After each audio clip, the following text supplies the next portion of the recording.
Hello అండి, ఎలా ఉన్నారు? నేను ఈరోజు సున్నుండలు చేస్తున్నాను. మినప్పప్పు ఒక 3 కప్పులు తీసుకున్నాను. అది ఊరికేనే పెనంలో వేయించాలి, ఆయిల్ వేయకుండా, నెయ్యి ఏం వేయకుండా పొడిగా వేయించాలి. కొంచెం దోరగా వచ్చే వరకు ఇలా వేయించాలి. అవి కొంచెం చల్లగా అయిన తర్వాత అప్పుడు మిక్సీ పట్టానండి. కొంచెము సన్నగా కాకుండా, కొంచెం లావు కాకుండా బరగ్గా పట్టుకోవాలి మిక్సీ.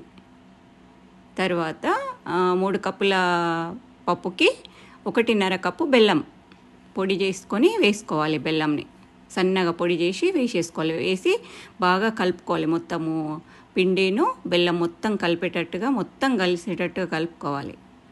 తర్వాత ఇప్పుడు మొత్తం కలిసిన తర్వాత నెయ్యి 1.5 కప్పు నెయ్యి పడుతుంది. ఇంకా పడితే కూడా వేసుకోవచ్చు, మనం ఎక్స్ట్రా ఇంకా పడితే కూడా వేసుకోవచ్చు. మనకి కలుపుతుంటే తెలుస్తుంది వస్తుందా లేదా లడ్డు అనేది చూసుకొని ఇంకొంచెం నెయ్యి వేసేసుకొని లడ్డు కట్టుకోవాలి. చూడండి, లడ్డు ఇప్పుడు వచ్చేసింది. నేను 1.5 కప్పు వేసాను నెయ్యి, బాగా వచ్చాయి. రాకపోతే ఇంకొంచెం కూడా వేసుకొని కట్టుకోవచ్చు. చూడండి ఎంత బాగా వచ్చాయి సున్నుండలు. పిల్లలకు కానీ మనకు కానీ చాలా హెల్తీ అండి. రోజు ఒకటి తింటే చాలా మంచిదండి. మీరు కూడా ట్రై చేసి ఎలా ఉందో కామెంట్ సెక్షన్లో పెట్టండి.